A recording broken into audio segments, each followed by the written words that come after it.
Wave Radio 106.9.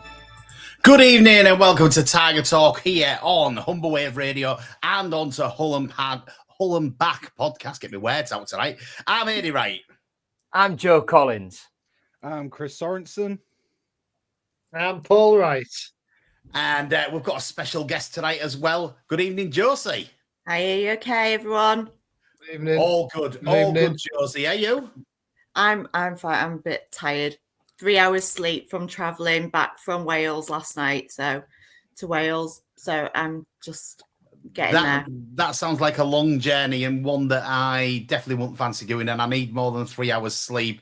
So obviously keep this beautiful complexion that I've got at the moment. You know, you can tell there's no makeup involved here. Some people may wish there was, but unfortunately there isn't. Anyway, we'll come to what Josie's on for shortly, but, you know, Josie will be great to have on and to talk to us about last night. And I think it was relief all round last night, wasn't it? Oh, yeah. Yes. Wasn't it, Relieved? Yeah, definitely. Definitely the word, yeah. Yeah, and I've seen lots of comments. Lucky is words that I've seen. I've seen lots of other things, and I don't care whether it was lucky or how them goals came, whether there was offside, whatever. I don't care. We scored 2 goals at home. We got our 5th win in 14 months, and it sent us out of the relegation zone and quite well clear of it now. And we needed that, didn't we? Yeah, definitely. Because we needed that. It's one of those where it wasn't even just the points to kind of let us kind of get that relaxing gap. It was more, I'm going to say it, the performance as well. A lot of people are saying a lot of other things. Yeah, we can talk about the first half being, you know, goalless a bit, you know, here and there. And the second half, obviously, one of the goals being a bit controversial. But overall, I thought with the team that we fielded, and specifically some of the players that we've questioned over the course of the season so far, a lot of those players not only stepped up, but actually impressed me last night. So it was a really nice overall game. If anything, I enjoyed all 98 minutes of it, wherever that extra time came from. But yeah. Always seem to find that extra time, don't they? One thing that I said on the way to the ground, on the way to the Tigers Trust Arena, I was going in there, went and had a pint before the game, and I said, I don't think Puerta will play because I don't think they want to pay the money for him. And I was like, I'm not sure how they would pay the money, but after last night's performance, I'd pay the money, Joe. Well, I want to say going into the game, I just had this feeling of dread. Because typical City is always a threat and our home form. Regardless of Plymouth's away record, I think they've scored 6 goals away all season. Yeah. And I was talking to one of my mates on the phone and he was confident. He said, Hull City will win today and you will be ringing me when you get out of Lincoln's press box apologising after we win. Kamara will even score. And I got back to my flat after I'd done all the post-match bits at the game I was attending. And he rang me up and said, I'm just ringing for my apology, mate. And I said, you know what? You've earned it. Because, the message I got from Will, podcast contributor and friend of Tigers Talk, of course, he said Humber to me, Wave, he goes up there and he tweets for us every home game. So he's sat right up in the gods and he tweets all about the game. And he does a good job of it, to be fair. He texted me at halftime and said, be glad you're not here. It's so tense. It's so nervous. We've dominated this first half, but it's got 0-0 or 1-0 Plymouth early doors written all over it. And then they'll just sit back and we won't be able to break them down. You know, same story ad nauseum until the end of time, as it's been for the whole season. At home, it's felt. But we got the early goal. McLaughlin's effort blocked perfectly into the path of Gelhardt, who pounced on it straight away. Smart finish. And then Zhao wasn't offside, as someone quipped on Twitter. It was the stadium squirrel playing him on. So we'll have that. Yeah, so I saw that one. And Kamara had a good game last night, Josie, didn't he? Yeah, I did. Do you know what? The amount of stick that he's had in the past. Do you know what? But he delivered last night. I was really proud of him. And Gelhardt, would you be wanting to sign him, Josie, from Leeds? Yeah. I think he was like the player of the match. Yeah. Honestly, he's amazing. We need to keep him. If Leeds go up, I do think we need to like pay whatever it is for him. Yeah, I think we've got a chance of signing if Leeds go up, Paul, don't you? I would think so. If he can't get in the Leeds team now, he ain't got a chance of getting the Leeds team in the Premiership, has he? So, they're going to get rid of him, aren't they? Obviously, they'll want the money. I've heard Rangers are interested in him, but I think if we can afford to get him, you get him, don't you? He's a good player. He's good for the Championship. He's got a lot of energy. I'd like to give a big shout out to João Pedro, though. He's got to be the signing of the season, hasn't he? The effort that fella puts in, nothing bothers him. And I think, our two centre forwards, so-called centre forwards, they could have a lot worse sort of role model than João Pedro. Because he puts himself about, he ain't intimidated by any centre half, and he's got a good touch. And I say his awareness to pass it to Kamara. He didn't have to. A lot of centre forwards would have shot, hopefully scored. He didn't. He just squared it across, and he's got a tap in. I think he's been our best signing this season. I ain't saying he's our best player particularly, but he's definitely been our best signing. The amount of minutes he puts in and the amount of effort. I'd love to see them charts they have with him. So wait, is he 35 now, Joe? 32, is he? Zhao, he is 32, 33, yeah. Yeah, that's what I thought. But you are right. You are right, Paul. It was a great effort again from Pedro, and he has got such vision of the game. And I think it was you that said in the stand, you'd have loved to have seen him playing, absolutely in his prime, because I bet you he was some player. And you're right, yeah, I bet you he was some player at his prime. I mean, he's doing really well now.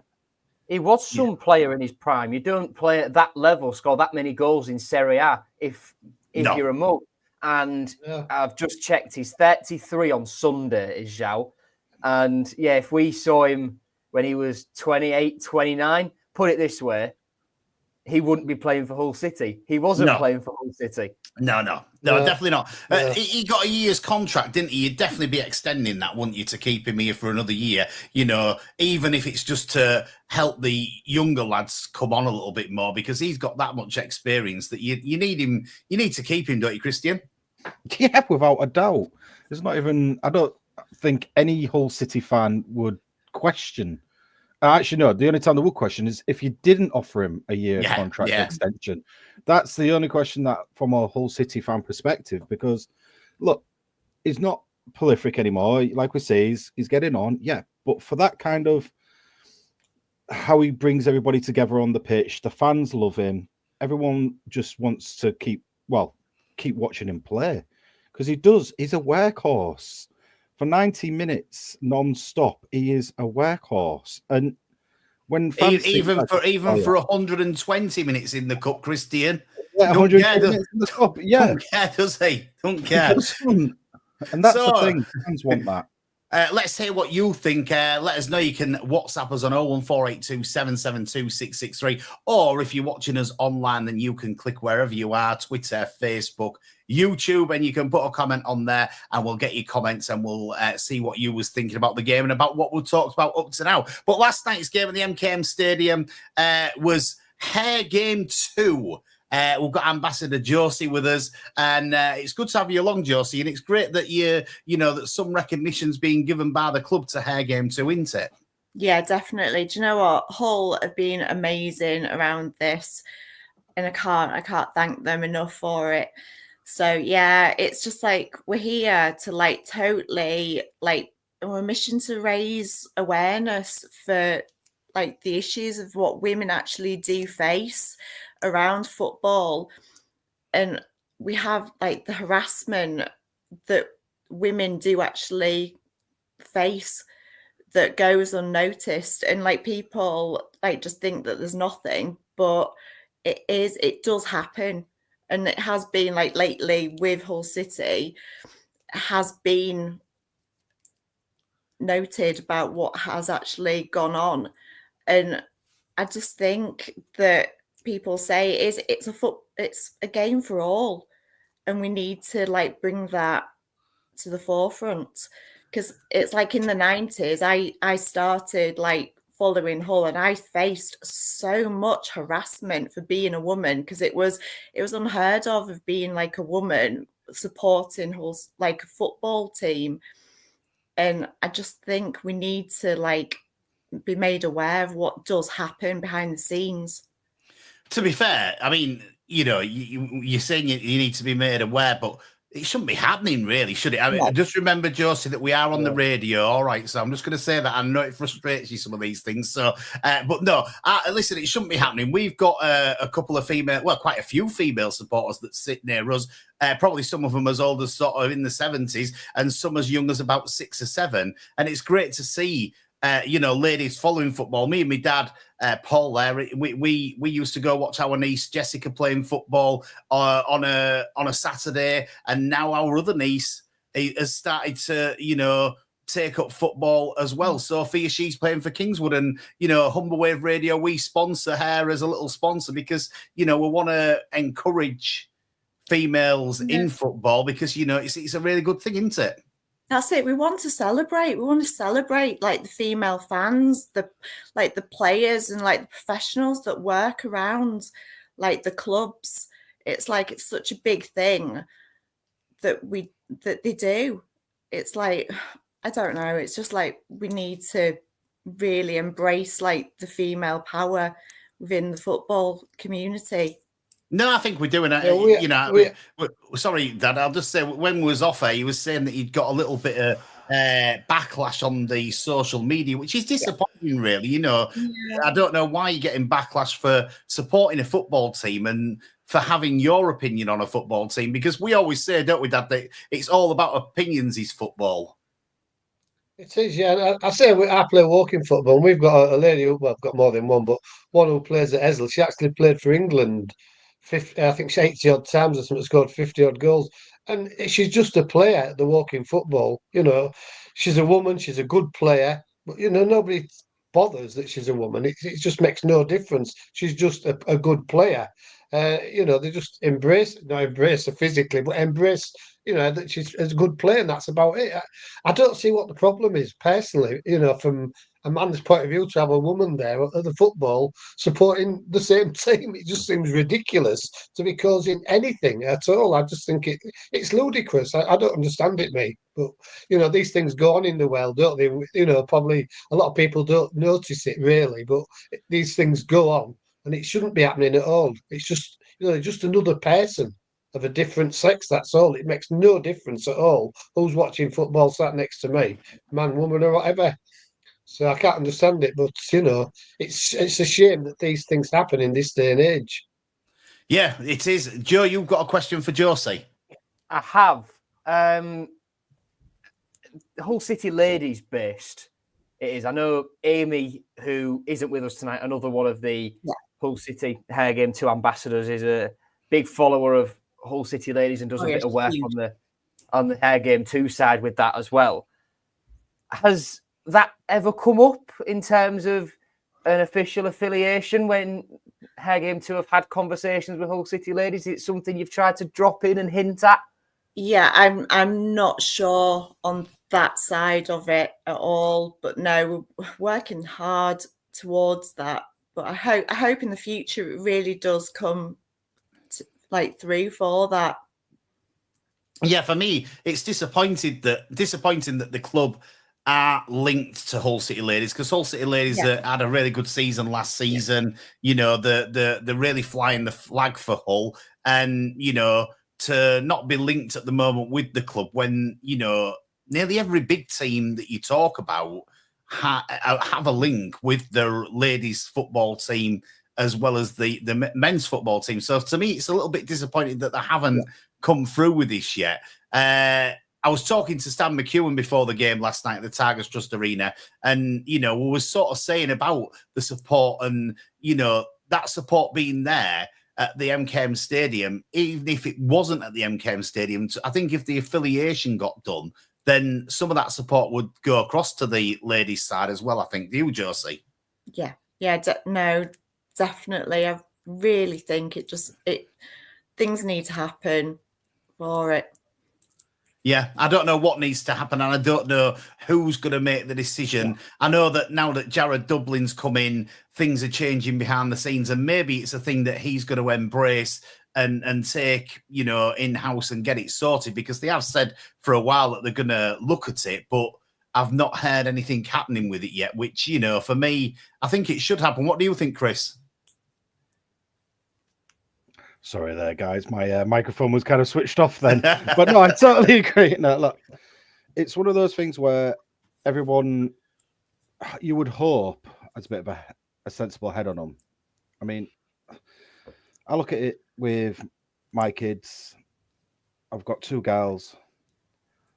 Growing up with them, like that, they've grown up now playing football. Okay, one of them's way gone off that kind of stage now, because of her friends kind of turning around saying, "You're still playing football, you do that," and it's an attitude thing. Yeah. I understand growing up as a teenager changes that perspective, but my youngest just would never ever understand someone saying anything bad about this and what the attitude is towards women playing sports. She just would never understand it, and that's the something that we need to keep hold of personally. And keep on down that kind of trail, because the day someone says anything to her, it'd heartbreak her, and you just couldn't have that. You just couldn't have that from a parental point of view. I couldn't have someone upset my little girl saying that, "Oh, you don't know anything because you're a girl about football." She's got a season pass. She comes to Hull City. I can't go past the stadium without her dragging me into the shop to get more Hull City gear.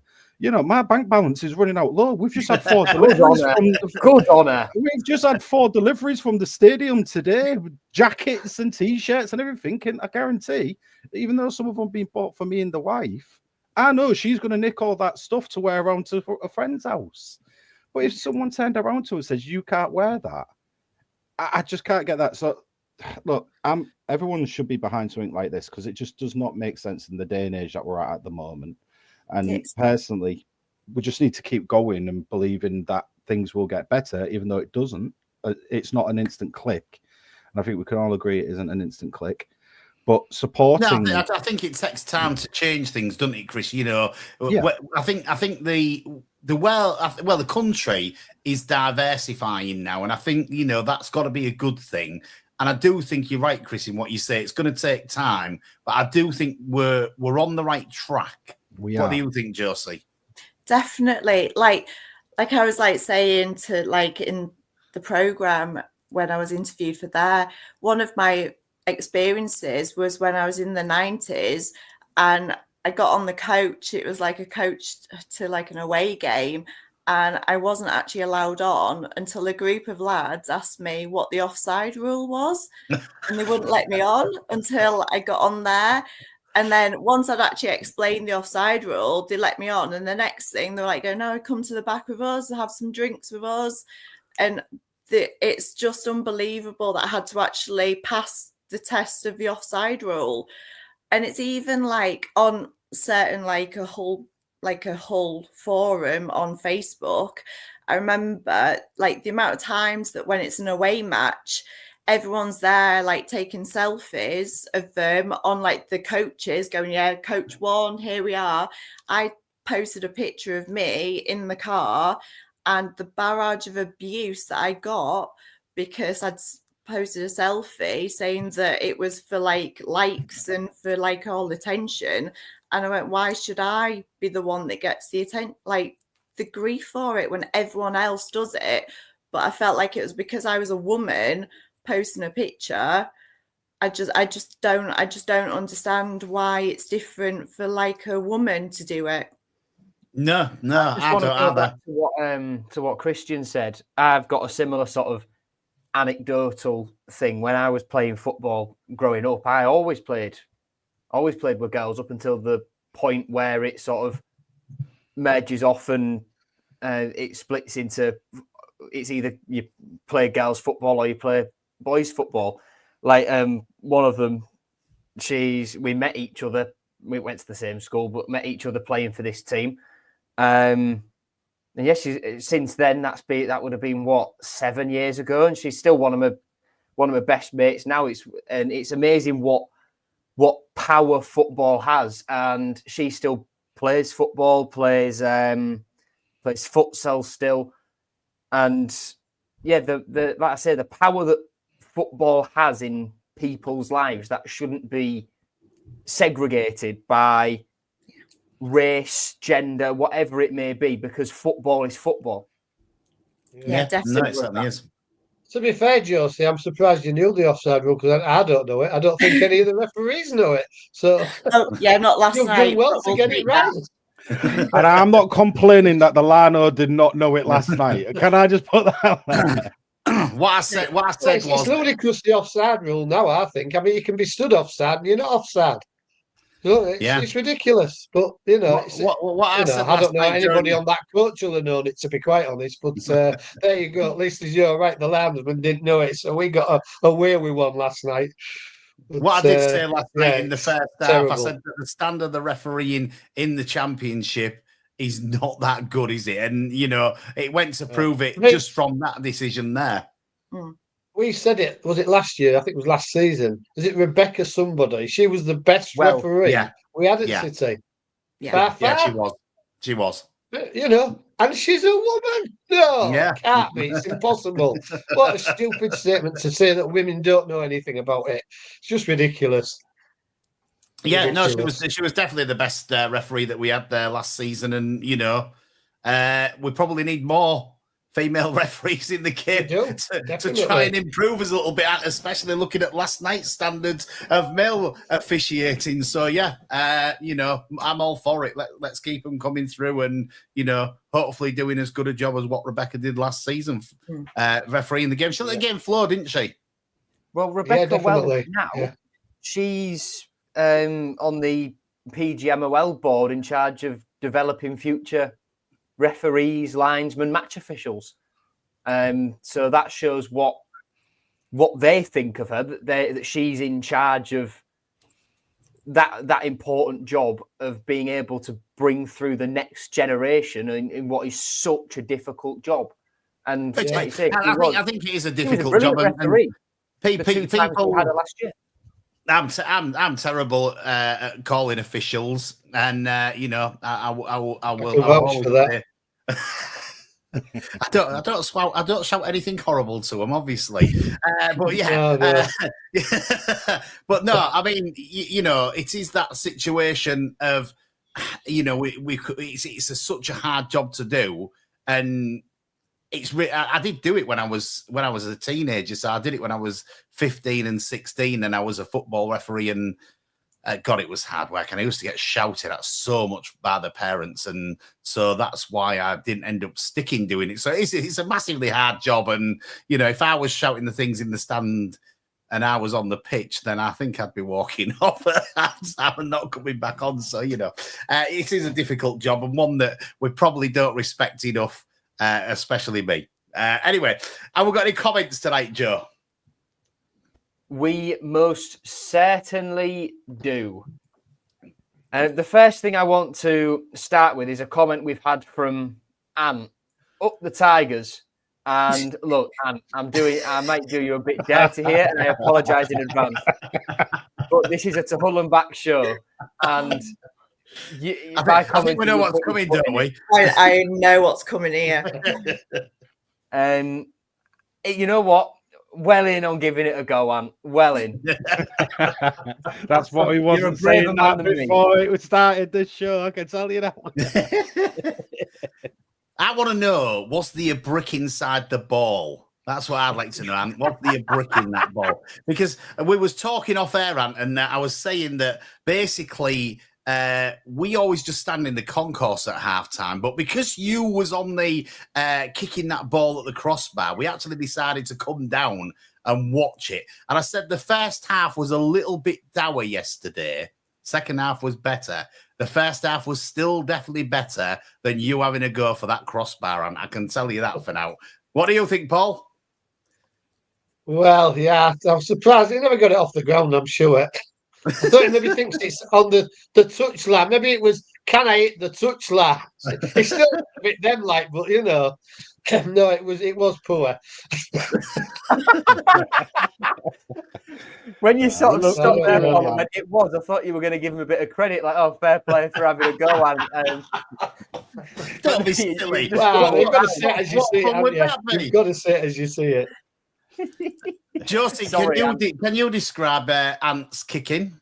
Do you know what? His first effort wasn't the best, but it got better. Like, I do think it got better. The third time was the best, but still miles off. But good on him to actually stand up and give that a go in front of, like, what was it, 19,000? Raise my hat for you. Yeah. You can tell Josie, you know, she's the really nice one who's giving you some nice comments. Chris, what did you think of it? No. Hey. Oh, here we go. Look, I'm actually going to be very diplomatic. Look, you can tell he didn't want to. I don't want to get sung off the podcast, please, Ant. No, look, you can tell he just didn't want to slip in front of 19,000 people. You can just see the way it was. Look, good effort. Well done, mate. I enjoyed the halftime. It was a good laugh. So thanks, mate. It's so tough because you've got to do it in one trainer. Yeah. Two, that surface is really, really slippery and they're watering that pitch as you're on it.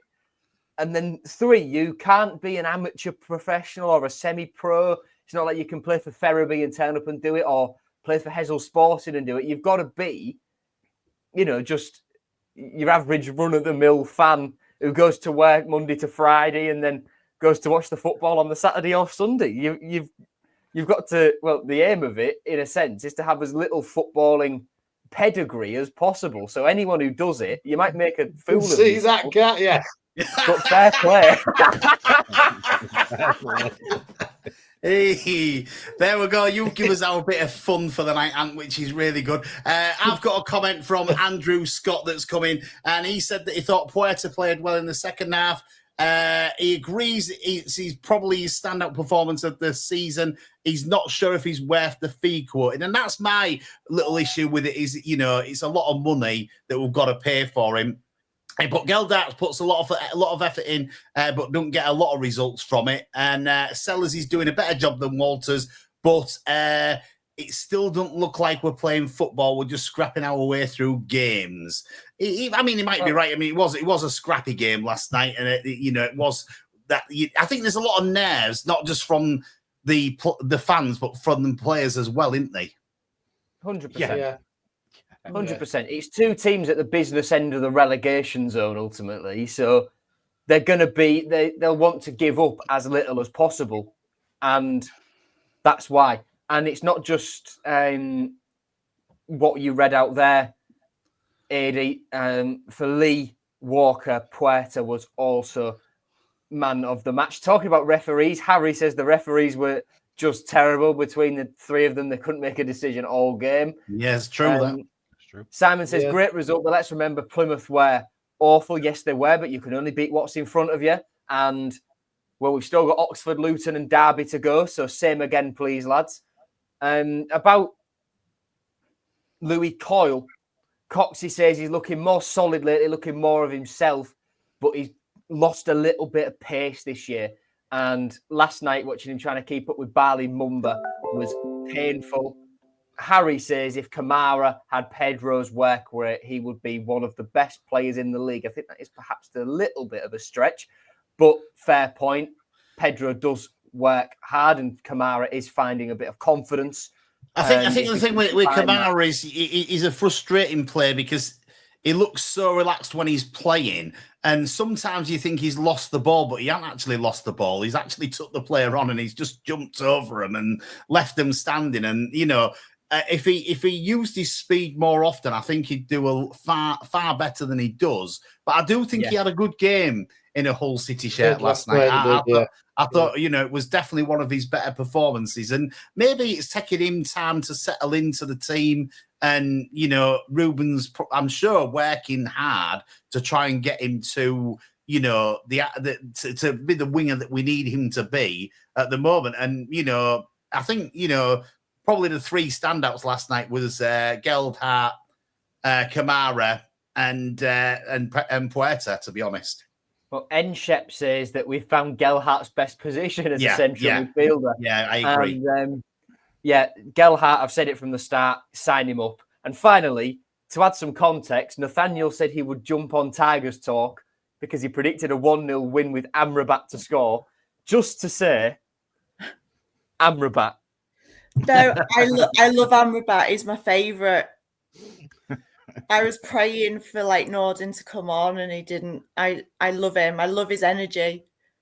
He has got some energy. I think he's a little bit raw at times, but he has got a lot of energy, and he's another one where you think he's lost it and he hasn't actually lost it. So he needs a bit of game time. He probably needs a bit more than he's had. It's whether he's fit enough to play that game time that we need to maybe give him. He's definitely got a chance towards the end of the season because one thing that we've not talked about much tonight is we are still suffering with injuries, and we've had a really hard season with injuries, and we've got to be, I suppose, we've got to give a little bit of leeway to people because of the injuries that we've had to some really good players. I mean, the latest one, I watched him at Sunderland, is absolutely outstanding, and and then to pick up that injury in the next game is so disappointing because I think he was coming in, Matazo, and he was going to, definitely take the place of your Zambrano or something like that, wasn't he? Yeah, you're right. He's a good player, Alex. A shame he's gone. Yeah, on injury sort of thing. It's gutting. It is absolutely gutting. I mean, I don't want to go back like we have done in previous weeks and spoke about all our bad luck with injuries, because I think last night with the players that went out there, I think all of them did give that 110%. I think a lot of the fans are saying the same things. I think we've just said a lot of it. I think Kamara last night, for me, I think everybody who listens to the show knows I haven't been, let's say, the politest or nicest person when I speak about Kamara. Last night, that lad had the best game in a Hull City shirt for me. His positioning was right. His work rate was right. His effort was right. His covering and his communication from what I was seeing. And I will give that guy a lot of credit for stepping up last night, because I actually enjoyed watching him. I didn't once want to just go nuts and get frustrated as I usually do when I watch him on the ball. I thought he was brilliant last night, and especially off the ball. That made so much more for me for Kamara last night. Gelhart, look, we all know this. He plays better behind the striker. Well, it's just evident. Yeah. Puerta, you guys know how much I rate Puerta. And 3.5 million, we're saying it's a little bit steep. Yeah, just about. I mean, if it was about 2.5 million, I'd say snap it up. I think 3.5 is on the borderline. I think the problem with the 3.5 is possibly not the 3.5 million. I think it's more how much we can afford. Well, and our particular circumstances, because 3.5 million at the moment is a big stretch for us because of the FFP, then I think that's why we're all a little bit dubious about paying the 3.5 million for him, rather than if we're wanting the position that we are at the moment with FFP, then we'd probably be, it's only 3.5 million quid, but I think that changes when it's so tight, Josie, doesn't it? Yeah, definitely. Do you know, we've just got to be so careful with it all, but it's the same with Zhao, isn't it? Because they haven't started negotiations with him over a new contract, because we don't know what division we're going to be in, if we'd have the money to keep him in League One, if he'd want to stay in League One. So how much is Zhao on a week, Joe? I am not sure, but I can't imagine it'd be cheap. No, I can't either. He won't be on peanuts, will he? He won't be, going down to the training ground every week to pick his dole up. He'll be on a healthy sum. So it's just a case of we have to get to the end of the season before we start planning and we can plan, of course. We can plan for if we're in the Championship, if we're in League One, but we have to wait until the end of the season before using any of these mechanisms in deals and in loan contracts and, whatever to build for next season, just because, although I don't think it will, something negative could still happen on that front, which leaves us in the relegation zone. There's still a lot of football to play, isn't there? Yeah, it's not me being negative. That's just a simple assessment of the situation we are in. Will we stay up? For me, absolutely yes.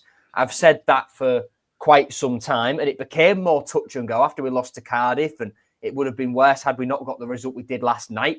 Yeah. But it's the fact that this result gives us belief that we can go and do that again against Oxford, against Luton, against Derby, the teams around us that we have to beat. We win those next 3 games against those 3 teams.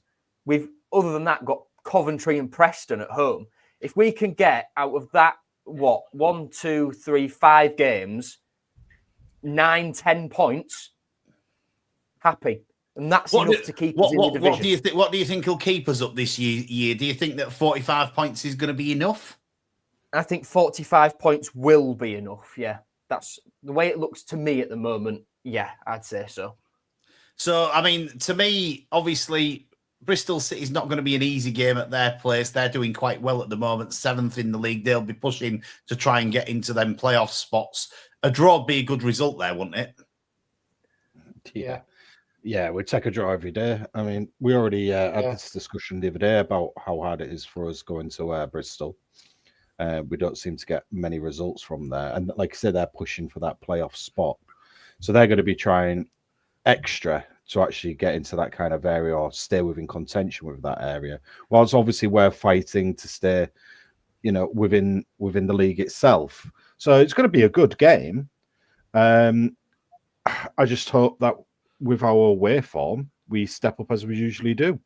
And we usually play well against the higher teams in the division for some reason anyway, don't we? Yeah, definitely. Well, no team outside the top 6 has picked up more points this calendar year than Bristol City, I think. So yeah, well, they've won 3, they've drawn 1, and they've lost 1 of the last 5 games of Bristol City. So Michael, we go to the football with. He always says when it gets to the sort of nitty gritty end, it's the team that can sort of hold it together, because they all get a bit nervous. I mean, Leeds have done it 2 or 3 times, haven't they? Got to within touching distance of going straight up, and they've always just last few games drifted away. Bristol, the more pressure will be on Bristol than it will be on us, I think, because they're just touching distance of the top 6. They'll know they'll have to win realistically to keep that momentum going. So I think the pressure is more on them than it is on us. I'm not saying it's a free game, because obviously we want as many points as we can get, but it's a game where they're going to feel under pressure, and if things don't go their way in the first sort of half an hour, I can see the fans getting a little bit nervous with them, to be quite honest. So it might play into our hands a little bit that they are high up. There's only 5 table teams.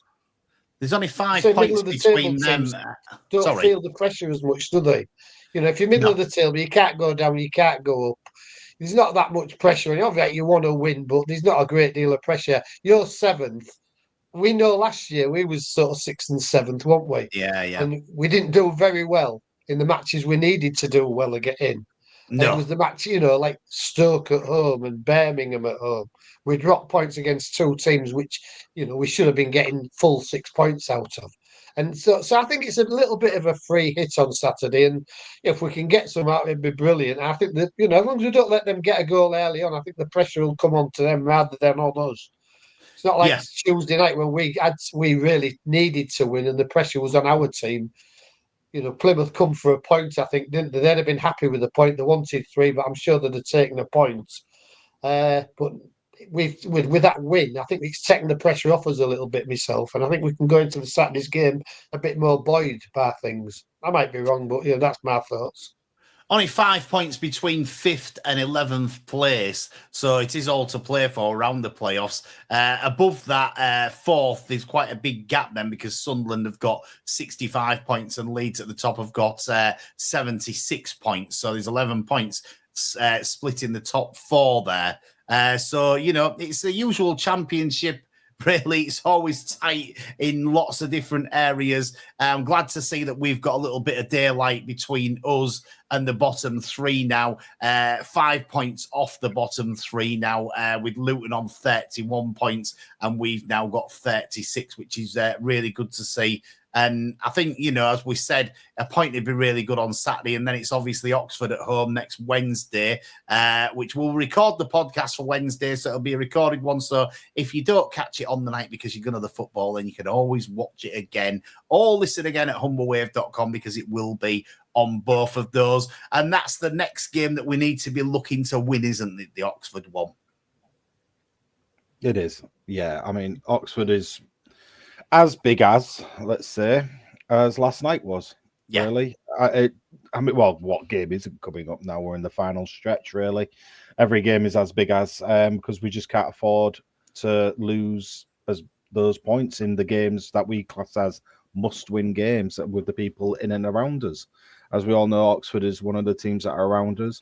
They're currently sitting 2 points above us, if I'm correct. You're right, Chris. Yeah, you are right. Yeah, 2 points above us at 18th. So obviously we've got the games at the weekend. We'll see how that all pans out. But I would hopefully expect to be in and around still with Oxford. Yeah. So those points, obviously, when we come to play them on Wednesday, it's another must, isn't it? I think that looking at Oxford, they're on the worst run in the league at the moment. They've lost 4 and drawn 1 of the last 5 games. Worst run in the league. So, is it a good time or a bad time to play them? I don't know. It's always a bit of a dodgy one that when somebody's on a bit of a run, they usually come to the MKM and then they get the result. Are you coming through next week, Josie? I'm not. I think that I'm contemplating going to West Brom. I'm up there, but I think the next game that I'll be coming down to is Coventry. I think it's Luton's being moved to a 12:30 kickoff, is it? Yeah. So it's going to be a tough one. So it might be Coventry away for the next home game. But I love away games. I absolutely just the atmosphere is just completely different to a home game. Last night, I did find the actual atmosphere was a lot better. Yeah, I agree with that. I heard the chanting and everything. It was so much better than what it has been in the past. Yeah, I agree. Yeah, it felt really nice last night, actually. The lads in the North Stand, the East Stand, everywhere was singing away merrily. And they kept on trying to keep, excuse the pun, but banging that drum. And they got behind the team. And the fans could feel, all the fans could feel the energy, obviously being tense. But no, congratulations to the lads that were all singing last night, because I think it did not only uplift everybody else, but the players too. So it was really nice atmosphere last night. Was a really nice atmosphere. I was pleased with it. I thought the support was there. I'd seen a couple of people put that it was a bit flat, but I thought the atmosphere was good last night. I think that as well as the fans driving the players on, the players sometimes have to drive the fans on. And I think last night they did do that. You could see the effort was there. You could see they wanted to win. And, it's good when they've got that mindset, and it does, it drives the fans to want them to do more and to achieve what they need to achieve. So that's always really good. I wanted to go back to, did you want us, Josie? Sorry. Yeah, sorry. No, the one thing that I absolutely love every time is that corner when it's the corners. That thing, like, why aren't the referees clued up to what they're doing? Because that is the best thing of the whole game. You cannot believe that there's not been a memo sent down to the referees in the league, can you? They always do it. Just ignore them and get on with the game. And they're still going across and doing it. It tickles me every time. It's hilarious. Yeah, he didn't fall for it the first time. But he definitely fall for it the second time, which you're thinking, why? You know, he didn't fall for it first time. Why are you falling for it second time? We'll talk a little bit more about Hair Game 2 now. And I just wanted to say, you know, one of the things that I know from, you know, I've been involved with Hull City in various different ways. Hull City Official Supporters Club. I used to run the Cottingham branch of the Hull City Official Supporters Club. Now work really closely with the Hull City Official Supporters Club. And there's lots of ladies involved in Hull City Official Supporters Club that make it happen. When I run the Cottingham branch as chairman, I couldn't have done it without Barbara behind me. She was treasurer at the time, but she did absolutely lots of different things. She wasn't just treasurer, she did all sorts of different things. And Catherine and Jan doing so much down at Hull City Official Supporters Club to put on the events that are happening there. You know, so without ladies involved in football, we wouldn't have things like the Hull City Official Supporters Club and, you know, the help that we need to run them things and to keep them things going. It's good to see that Catherine's, you know, the chairwoman of the Official Supporters Club. It just goes to show that we do need ladies in football, don't we, Josie? It's like what I was like saying earlier as well. It was like I remember coming to an away match with my son and daughter. I think it was Stoke. And you know what? 2 female stewards were just absolutely amazing that just witnessed it. I think is it Abby and Victoria. And you know what? They're the most kindest, friendliest female stewards. And I just want them to get recognition for the work that they do.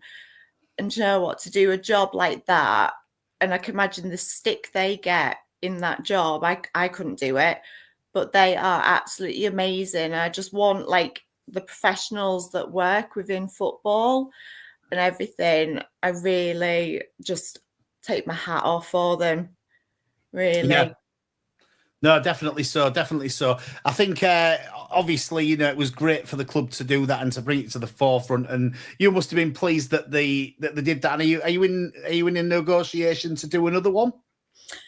I think I heard last night, I was chatting, and I think because it's the International Women's Day is next week, we try and do the dedicated fixtures around that date. Yeah. And I think they're actually planning on doing something around for next week as well. So I hope that we can really continue to build the relationship. I want to do an engagement, really educate people, the fan base, and to engagement in the community for the grassroots football for young girls. We want to be able to encourage new female fans to come into the that might be feeling apprehensive about coming to the stadium. Want to really encourage them to come, because it's an amazing team, it's an amazing stadium. I really want to get them to experience it. Yeah, no, I can see that, and I think it's a really good thing. I mean, I used to take my daughter; she grew out of it and didn't enjoy it at the end, but I used to take her. And you know, you was talking. Do you wanted to go or not? you was talking earlier about, you know, your daughter Chris, that, you know, has fallen out with it because of, you know, a little bit of peer pressure from friends and that. And my niece did that. She fell out with it, but she's recently gone back to it and started playing again. You know, she's got a bit older now, and she's found that she likes to do it again now. So she started doing it again now, which is really good, because I think that, you know, you do have changes in your life, and sometimes they can turn you away from it, but also they can bring you back to it as well. Yeah, you're right. I mean, I always say it'd be nice if the older one got into it a bit more again, but I don't see it ever happening. I know my youngest, though, I can tell you now, she will not be letting go. I think it's all the sweet treats as well at halftime. I think that's the reason why she loves going the most. But we were actually on Tuesday, actually, it was, because we were on the walk back from school. I was on the school run walking back. And unfortunately, on Tuesday night, without sounding harsh, this is the mother. She's not allowed to go to the night games because she's got school in the morning. And the tantrum I had, I can tell you, gentlemen and ladies, now, that tantrum. Well, even got the message this morning that she was still kicking off, that she didn't go.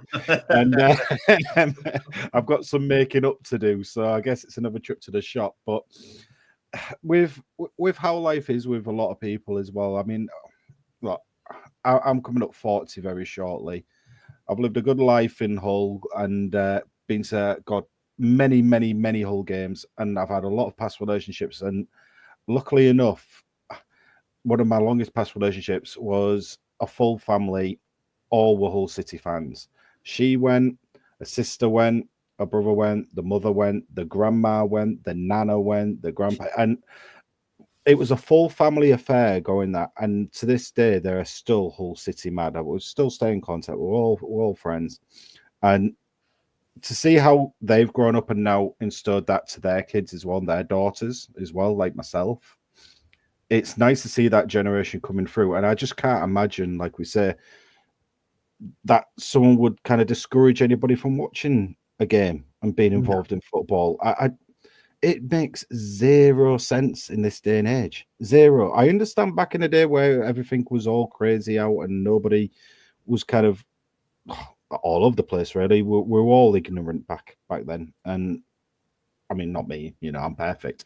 But talking about society as a whole, let's be clear. Society as a whole, yeah. And now it just wouldn't make sense why anyone's still like that. And look, moving forward, everything that's going on with like Tahir game and people making the awareness that needs to be out there, it shouldn't be happening, but it obviously still is. So let's all get back and behind, especially people like Josie, of what she does, because look, just stop it. We all love the game. It's a game. We all love watching and playing the game. So let's just all enjoy it together. That's my piece on the matter anyway. And I think that's a good way to sort of finish it off, because I don't want this to be about the bad things that are happening with Hair Game 2.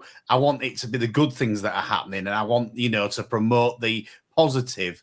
So let's all continue to promote the positive and hope that we can really bring Hair Game 2 to the forefront and get everybody behind it, and really supporting women in sport in general.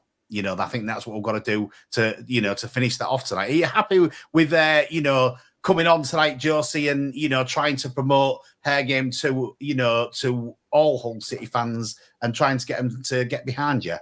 Oh yeah, definitely. Like, the thing is like, honestly, the majority, it's just amazing. Like, everyone is just amazing, but in everything, there's always that small, like, negative aspect of it. Vocal minority. Yeah. And you just see it everywhere, but hopefully we can make like a positive change with it. I think you're always going to get it, and I think you're never going to get everybody to change their mind about it. But I think through education you can educate more people, and I think you can obviously get more people to understand and to support it more. So I think what you're doing is great, and I think actually Hull City doing what they did last night was great, and hopefully it pushes the the narrative in the right direction going forward. Yeah. Definitely, it's a game for all, no matter anything. It's just a game it's a game for everyone, and we all need to enjoy and support this amazing team. Yeah, no, definitely, and one of the things, as I said, I was lucky enough to talk to ex Hull City player Stan McEwen last night, and one thing that I said to Stan, are you surprised, Stan, at how many supporters were still getting through the gate? And his answer to me was, no, I'm not, Eddie, because he said, ultimately, Hull have always got behind the team. they really like the football in Hull. And he said, I'm not shocked to see how many people are still coming through, even though we've not been playing the best. He said, because, you know, the players and the club have got so much backing from the supporters. And he's right in what he said, you know, silly question by me, but I'm really glad that I asked it because he gave such an honest answer.